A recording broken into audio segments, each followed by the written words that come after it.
One of our issues, though, is I don't think our communities are ready for having households full of seniors, couples, living in the neighborhood. We've never had that model. We've always talked about, yeah, old, well, the women will move into rental apartments.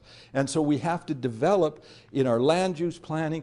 What it was about 6 years ago, you had that huge snow where the streets didn't get, some of the side streets didn't get the snow removed from the sidewalks for 2 or 3 weeks. What about the seniors living in behind that who can't shovel their sidewalk? So there's a whole range. Talk to your fire departments, your police departments about the emergency calls they get. They aren't about fire issues or police issues. They're about worry, care, et cetera issues. So some other issues here. Okay, so now let's get to what we're interested in, and specifically into the issue of housing. So the life cycle of housing. And we can see as people age from 15 to 24, 25 to 34, by the time they hit 35 to 44, they become what's called maintainers of households. Maintainer of a household is the person that the household says supports it, primarily supports it financially. You can see that strong life cycle pattern where by the time we hit 35, 44, over half of the people are maintaining their households, and the remainder of the people are living in those households. So there's the pattern. So this, if you like, describes to us how our housing market responds to our population. So this is saying here's a pattern of housing in terms of meeting the demands of the population. Let's go back to 30 years to 1976 and take a look at what happened. And in all of these age groups over the age 35 to 44 up to 75 plus, the probability of somebody having their own household has not changed. Calgary's housing market works really, really well to meet population demand in the sense of people aspiring to have their own home. They're achieving it, they're attaining it, but there are some distinctions. In the 75 plus, the maintainer rate has gone up. It's gone up because people aren't institutionalized, so they can actually maintain their own homes. It's dropped in the 65 to 74 because instead of women living on their own, they're living in couples. But where we see a significant change is the 15 to 24 and the 25 to 34, a significant drop in the number of the percentage of people who are able to maintain their own homes because they're living in their parents' home. But they're not living in their parents' home because they can't afford to go and rent a place, because exactly the same pattern prevails in Moose Jaw, in Corner Brook, in Come By Chance. They're living at home because we told them to go out and get an education, and they're doing so. So housing market, there's no constraint in Calgary saying people are forced to live in groupings other than what they choose to, unless it's always created that problem. So you're not having people doubling up because of a housing market failure. They may be doubling up because they want to buy a new Nintendo or an iPad or have 5 cars or go skiing or take vacations. But the housing market works here. There's no argument that can be made that the housing market isn't working in Calgary. Okay, so I've taken that then probability of a maintainer and plotted it out just by itself. And notice because it increases with age, what does that tell you given that Calgary's population, the major growth in Calgary's population is in the older age groups? It tells you that the demand for housing in Calgary is going to go faster than your population.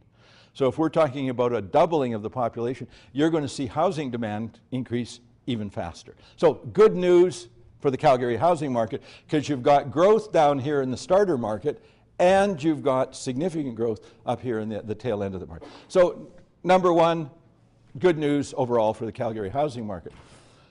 Let's split that and take a look at how people occupy themselves in housing. And again, we see relatively good news because high propensity of people in the 45 and older age group to be owners compared to the percentage being tenants.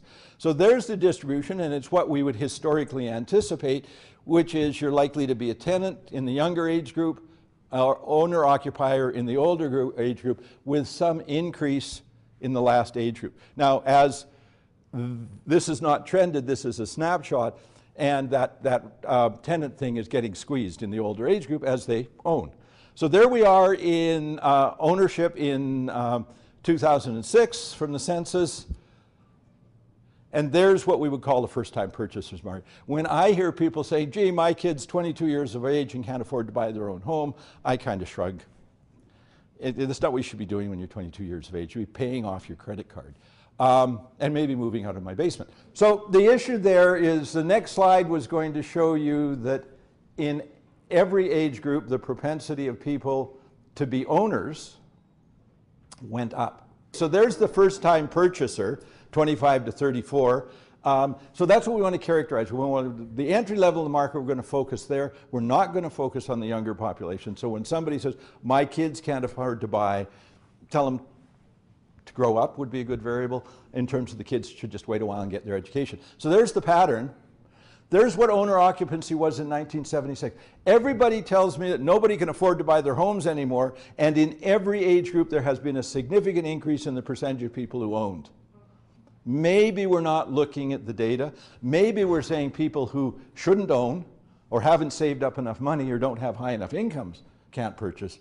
But Calgary's real estate market works really well, not only in building housing, but building ownership market housing. So the percentage of seniors who were owners in 1976 was 30%. It's 45%. 65 to 74, it's 39% rather than, now it's 48%.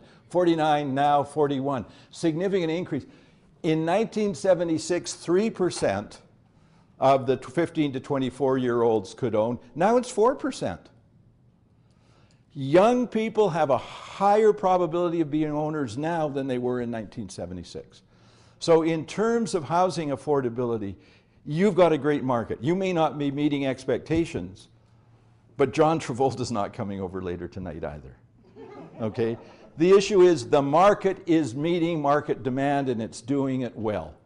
So there's in terms of ownership.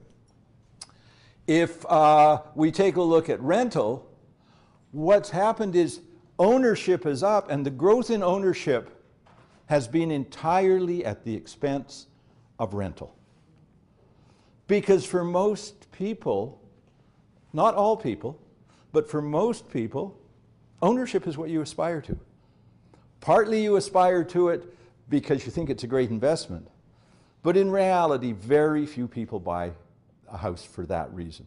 They buy a house for security of tenure, they buy a house for certainty, they buy a house so that they can have the ability to change their living arrangements, to make their own decisions. And by the way, it's not a bad idea if it's a good investment as well. So home ownership has grown. The reason young people are not out in the housing market is not that they can't afford to buy, it's that they're not tenants. Why aren't they tenants? Because they're in school, living in their place. You could never rent a place as nice as Mom's B&B.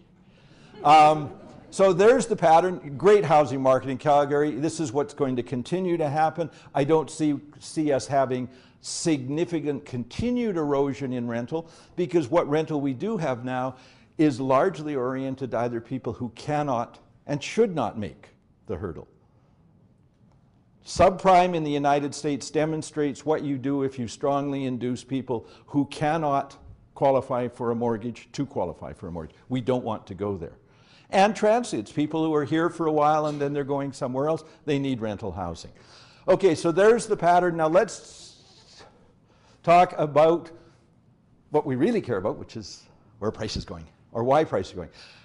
You have to understand that housing prices, and men, you have this to look forward to as well as women, the discussion of housing prices is much like the discussion of menopause, which is to say that it's either too hot or too cold. Okay, so the instant we go from an overheated market, we go to it's going to crash. And the reason people say that is they simply don't look at the data. Bank economists in Eastern Canada continually put out reports that say you can't afford to buy a house in Calgary or Vancouver, etc., that it takes 80% of your income to buy a house, and of course if you take after-tax income, that says 100% of your income, and that means you can't afford to eat, dress, or go out, which means you have a lot of naked, cold people in Calgary who are well housed, and yet you'd really like to comment on that, except damn it, people keep buying houses. I guess that they can't afford. The reason is when we take a look at what's happening to housing prices, it goes back to what I said at the beginning. It isn't a simple variable. There's a lot of things that influence housing prices. The one question I have to put to you in terms of Calgary housing prices is why they are so low, not why they are so high. Because the potential demand in Calgary is above housing prices in Calgary. So here's the MLS picture from 68 to 2010 in Calgary.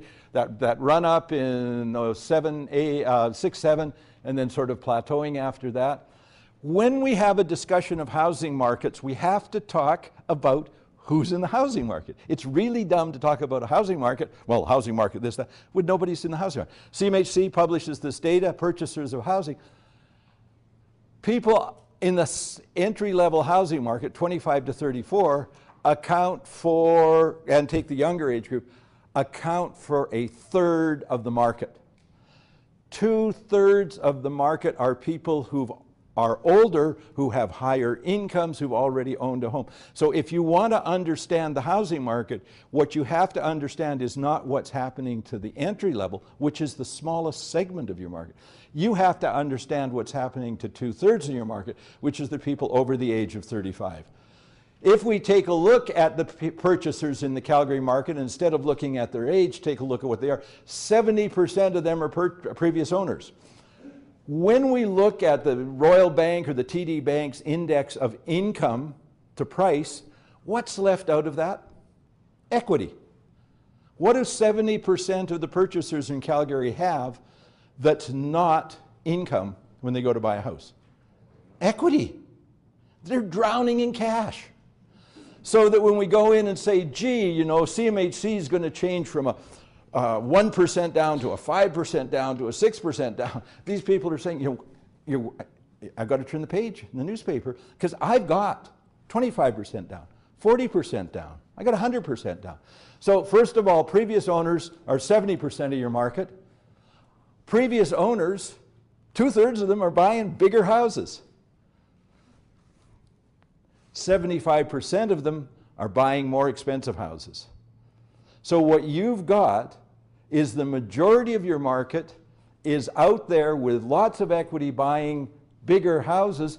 What do you think that does to housing prices? I think it pushes them up. I also think that changes in interest rates are pretty well irrelevant to these people. I mean, they want them low, but they've got equity. So the issue there is if you want to understand pricing in Calgary, you cannot talk simply about incomes. You've got, you guys see this, you know how many people come in and are buying and saying, well, I'm going to sell my previous house. 2/3 of your purchasers are selling a house to buy a house. They've got that equity. And given their age groups, which was primarily in the 35 to 54 age group, they've got the incomes as well. So to judge a housing market on the performance for entry-level market participants doesn't tell you anything about the market. It's a great headline, but it doesn't tell you anything about the market.